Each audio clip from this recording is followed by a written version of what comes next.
I'm Corinne Castle. I work as the project manager for Transition Bro Gwaun, and we're here today for energy in the community, the aim of which has been to get people in Fishguard talking about how they might use energy and what they know about energy already, what they want for the future with energy in Fishguard. It's been so exciting to see so many people coming through the door here. Running a drop-in event is always a bit nerve-wracking because you just have no idea who's going to turn up. Welcome. Hi, can I just ask you a few questions as I welcome you in? You can. It's fantastic. So we've had a mix of people. We've had people who've got their own small holdings and have got power generation on their land. We've had school groups coming through the door. We've had people coming from across Wales who've come because they're really interested in how communities can take control of their power supplies and harness the power of renewable energy in the local area. Kitty Coates from a project I started in Haverfordwest called Have a Hub, and this was a great opportunity to network and find out about renewables and sustainable anything.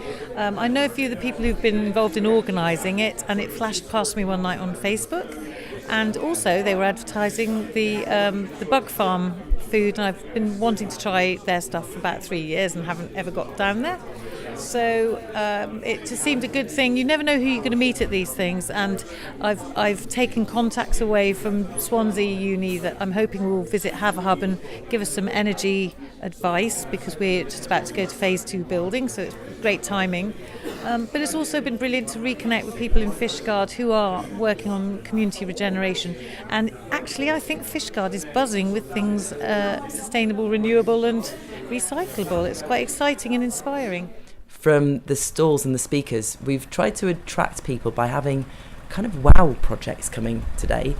So to draw people in from outside, we had a fire engine outside, which wasn't just a normal fire engine. This was a solar-powered fire engine, and it creates energy by having solar panels all over the roof and all around the sides. I'm Tess, this is Dougal, and we're here with our solar-powered fire engine and a demonstration of renewable energy, talking to people about renewable energy options. Our business is Resource Living, and that comprises an out-of-use fire engine which has been converted to a solar generating unit.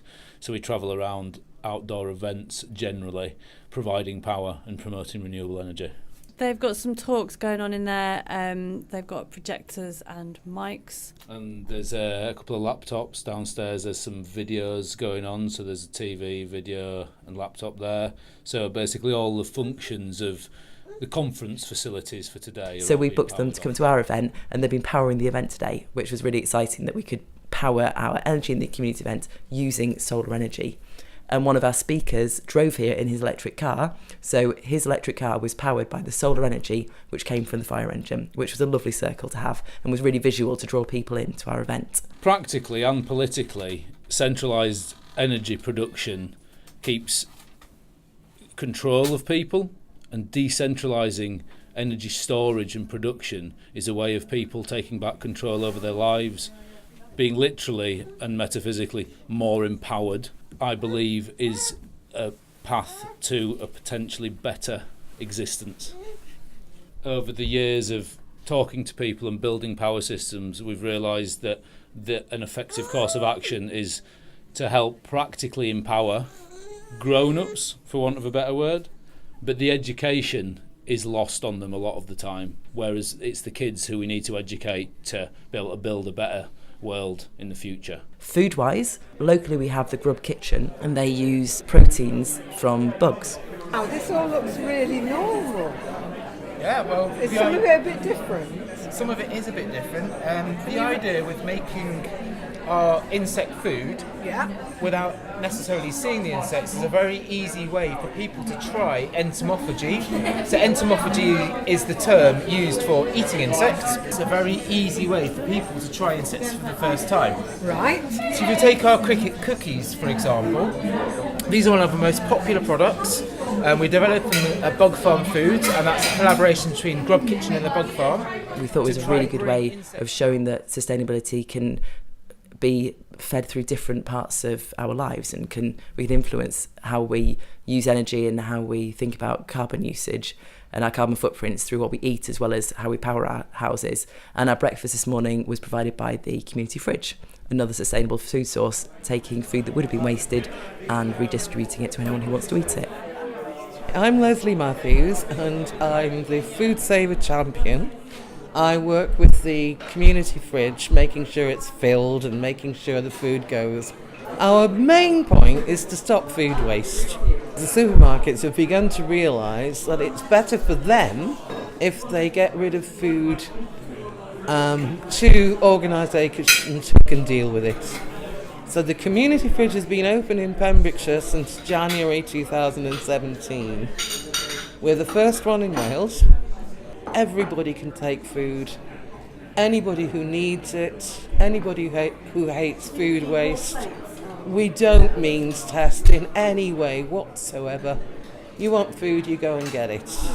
On the energy side of things, we have active buildings with the specific project from Swansea University, and they turn buildings into power generators that can store energy and return it back to the grid, or to be used for other things beyond the needs of the building, because they are power positive. We have people from different renewable energy projects around Wales, so we have Carmarthenshire Energy here talking about electric vehicles. We have Rod Proctor from Community Energy Wales, who's really got his finger on what's happening around the country and initiatives, and has got good links with the government and how we can all be working together as community groups, businesses, local authorities and Welsh Government.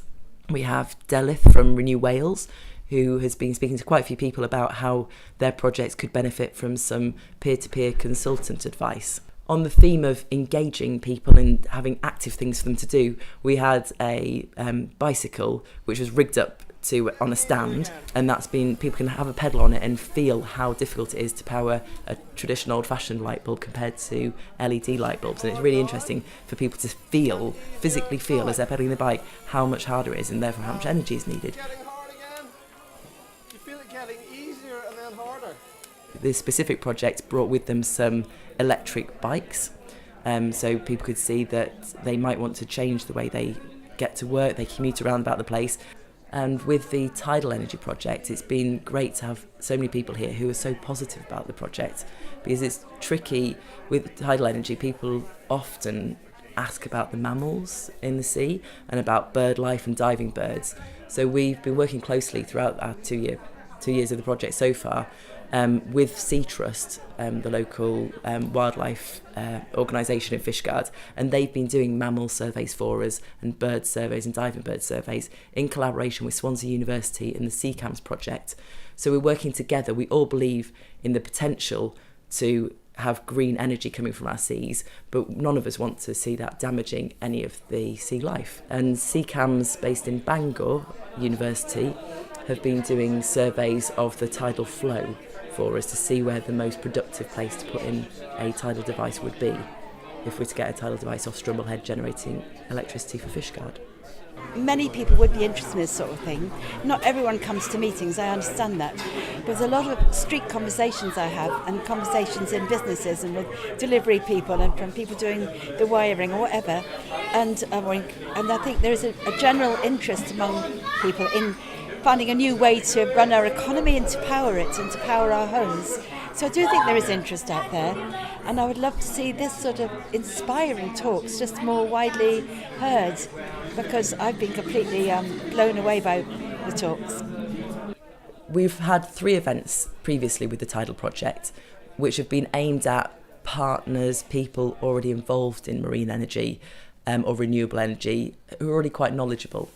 But we haven't been so good at engaging people who live in Fishguard and Goodwick. So this event was really aimed at attracting local people who maybe aren't that knowledgeable or that interested initially when you talk about renewable energy, maybe don't appreciate how they could make a difference and how they do have the power to influence change in our local area.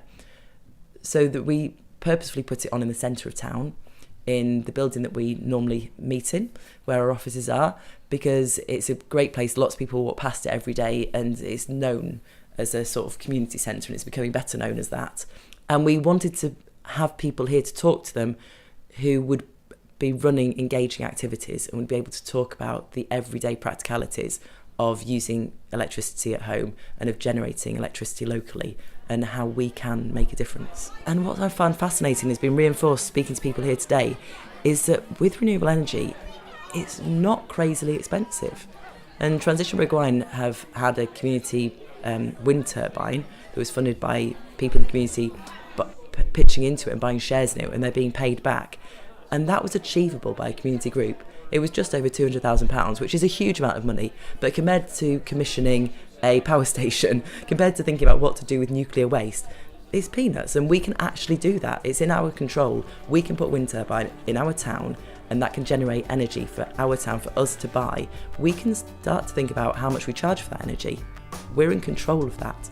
So it's much more democratic. We can decide how we share it in our local area. We can decide what to do with the profits. And if we want to, as a community group, put those profits back into our local area, we can do that. It's been really exciting to be part of today and to hear so many conversations going on around us about how people are really keen to get involved, about amazing projects that are happening locally and across Wales, and the passion that has come out of everybody and the excitement and the joy that, to be honest, I thought when I first got involved in renewable energy it was pretty geeky and not really for me, but today has proved that there are loads of people who are excited about it, and it is an area that we can all have a say in and take some control over.